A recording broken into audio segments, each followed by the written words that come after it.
Hola, qué bueno que nos acompañas hoy. Vamos a meternos en un tema que, la verdad, es clave. ¿Cómo sabe la fisioterapia que lo que hace, pues que realmente sirve? ¿De dónde viene esa seguridad para decir, este ejercicio te va a ayudar o con esta técnica vas a sentir menos dolor? Tenemos un material bien interesante para esta charla, ¿eh? Son transcripciones de una presentación académica con sus diapositivas y todo. El foco está en cómo se investiga en fisioterapia. Es como echar un vistazo detrás del telón, ¿no? A la ciencia que hay en el movimiento y la recuperación. La idea hoy es, bueno, entender esos caminos que a veces no son tan sencillos, que siga la investigación para que un fisio tome buenas decisiones. Y claro, también para encontrar mejores formas de ayudarnos a movernos mejor, a vivir sin tantas limitaciones. A ver, empecemos por lo más básico. Siempre hablamos de salud. La OMS tiene esa definición famosa, ¿no? El estado de completo bienestar físico, mental y social.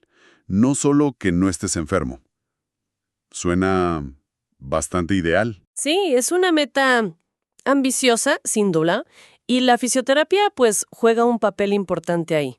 La Confederación Mundial de Fisioterapia, la WCPT, dice que es un conjunto de servicios, intervenciones para optimizar cómo funciona el cuerpo y reducir la discapacidad. En el fondo, se trata de mejorar la calidad de vida, y el movimiento es la clave. Ah, ok. Entonces no es solo quitar un dolor puntual, sino mejorar cómo funcionamos en general, ¿verdad? Exacto. Y si piensas en los inicios, la fisioterapia se basaba mucho en lo que había, ¿no? Agua, sol, calor, hasta lodo o hierbas. Eran remedios que venían de la experiencia, de lo que parecía que funcionaba. Sería lo que llamamos conocimiento empírico, ¿cierto?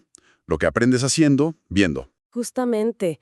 Y es un conocimiento valioso, ¿eh? Muy personal, a veces se pasa de uno a otro de forma informal.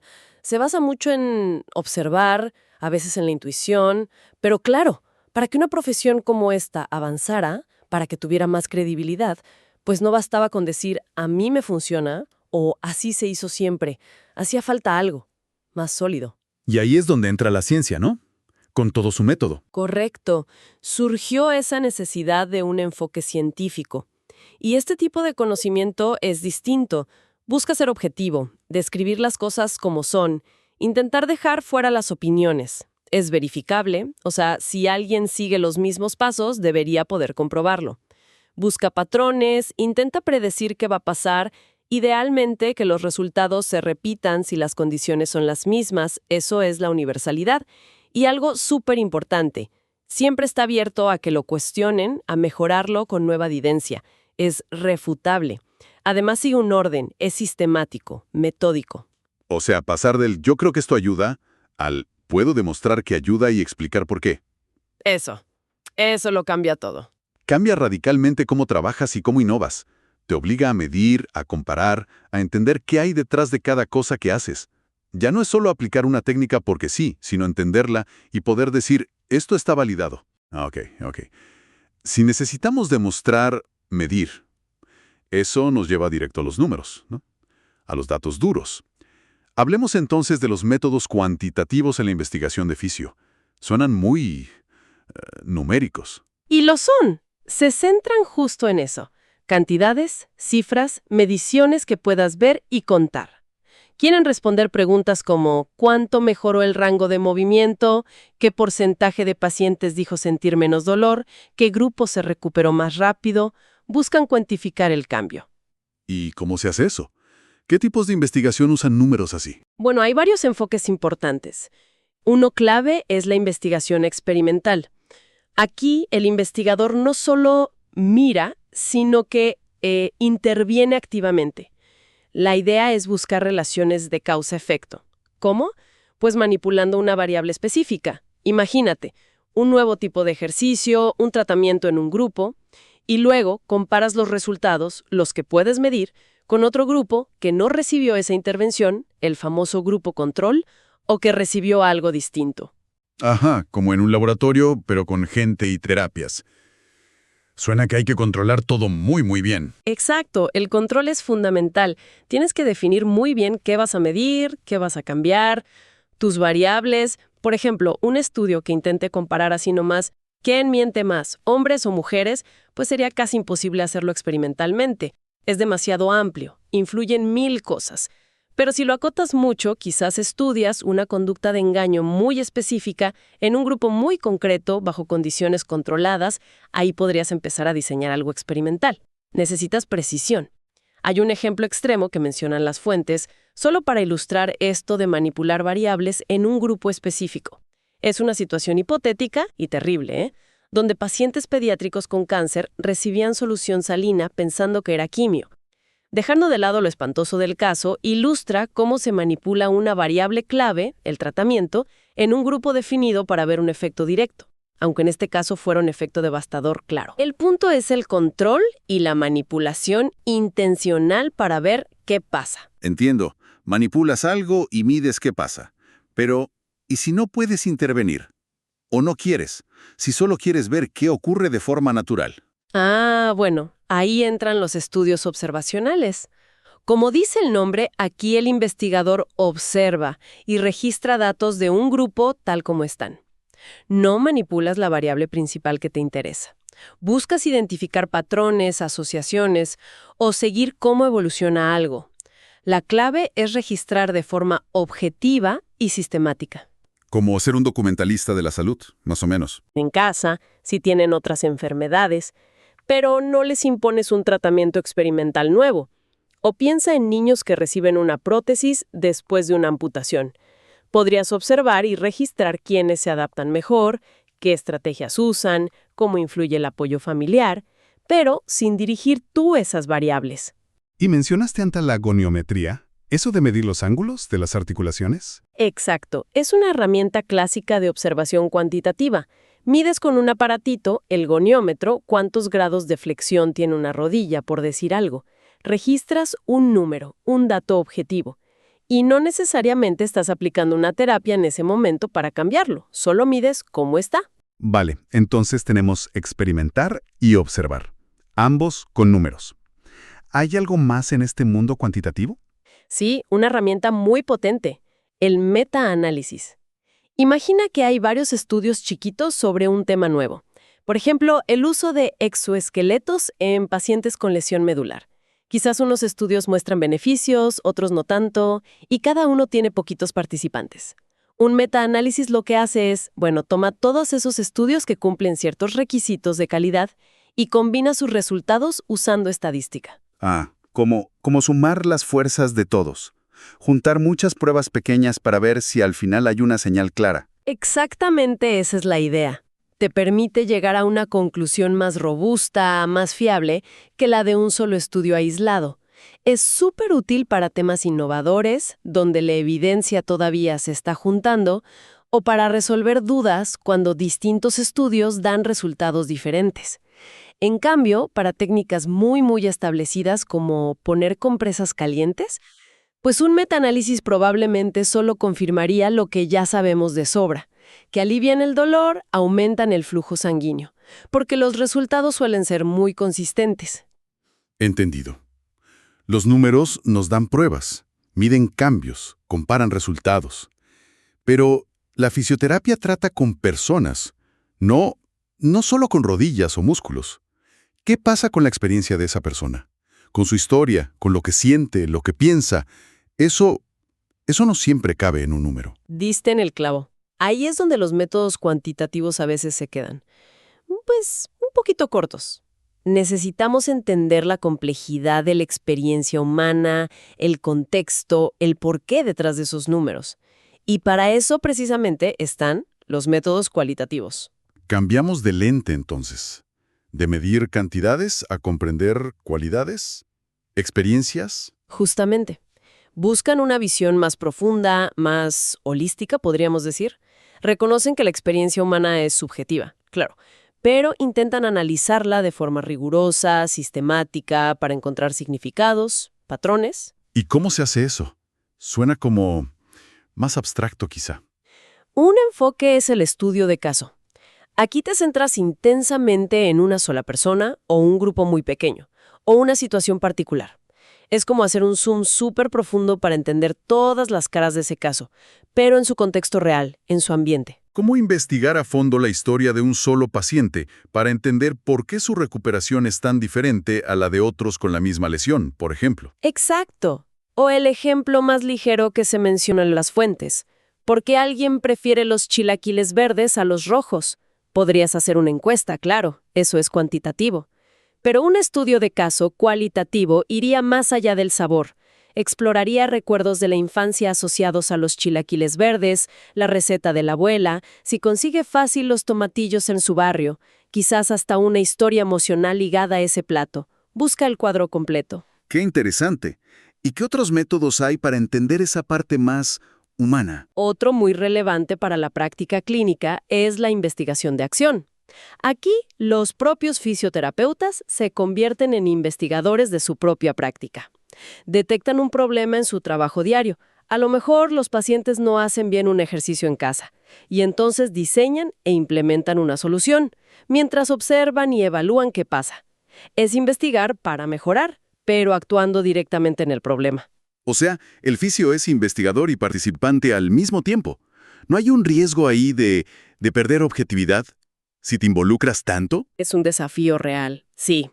Las fuentes mencionan ese riesgo de encariñarse, como dicen, o de querer solucionar problemas que van más allá de la terapia en sí.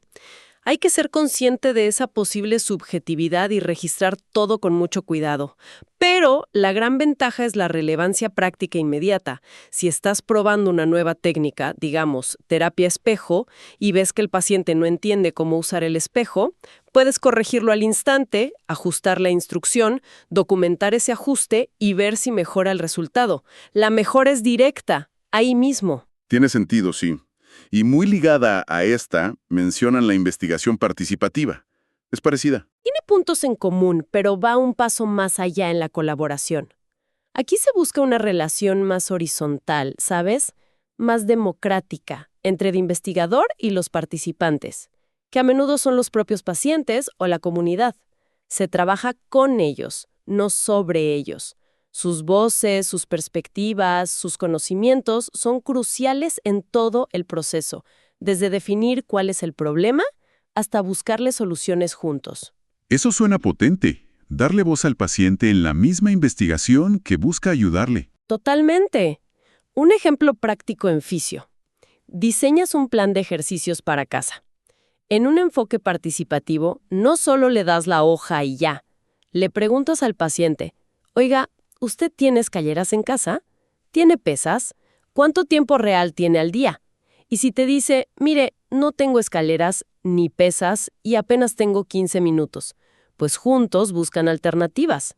Usar un escalón improvisado, botellas de agua como peso, una rutina más corta pero intensa, se adapta a la realidad de esa persona.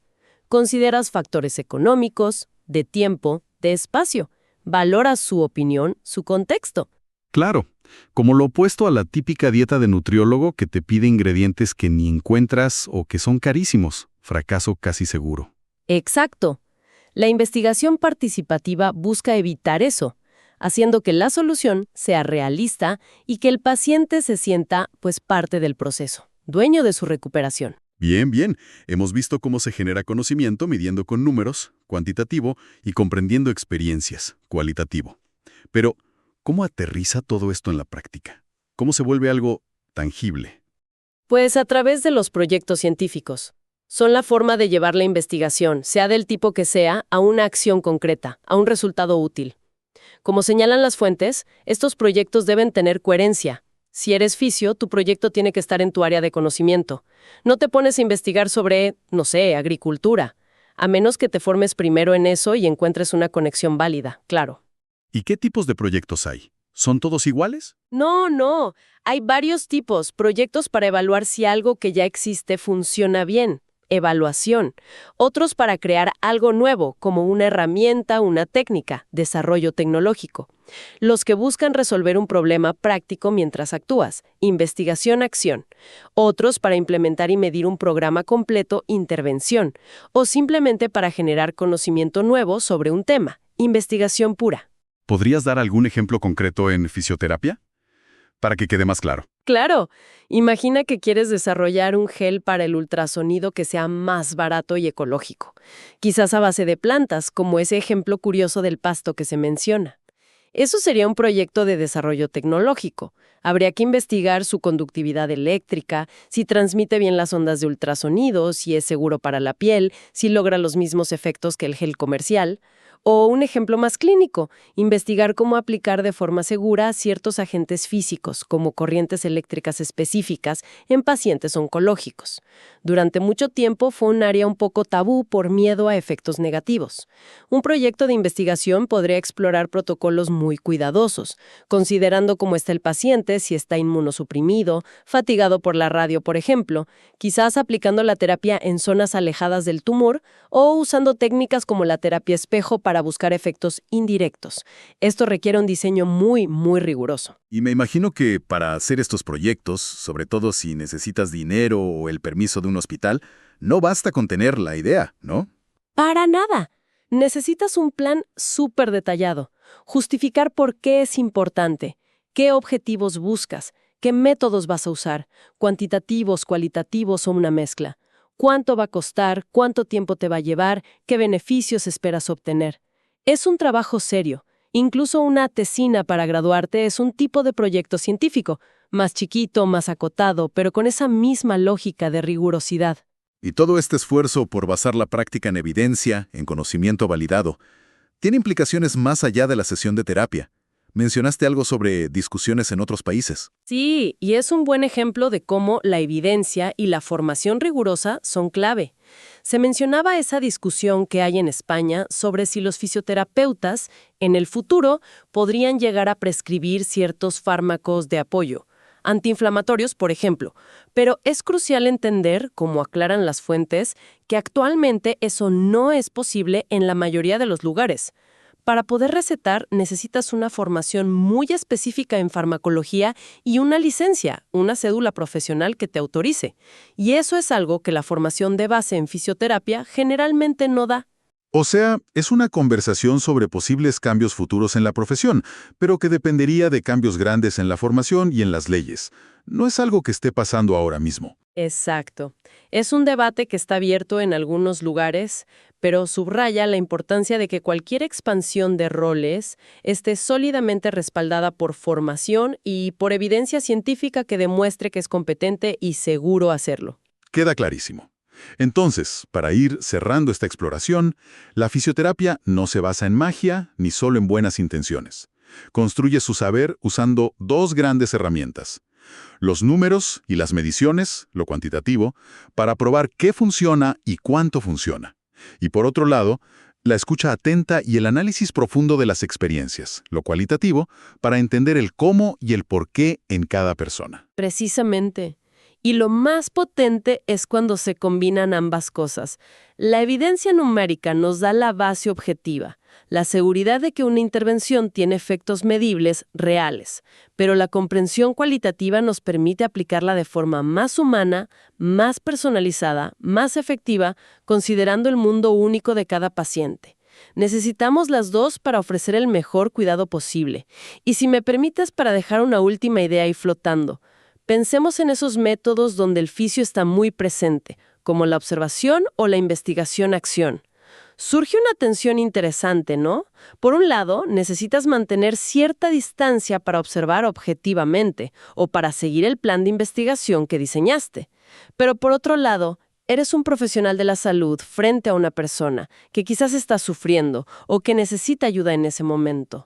¿Dónde pintas la línea? ¿Cómo maneja la fisioterapia ese equilibrio constante entre el rigor científico que necesita para validar lo que hace y la empatía, la respuesta humana inmediata que exige cuidar a cada persona? No hay una respuesta fácil, ¿eh? Es un desafío, pues, inherente a la práctica y a la investigación aplicada en este campo tan humano.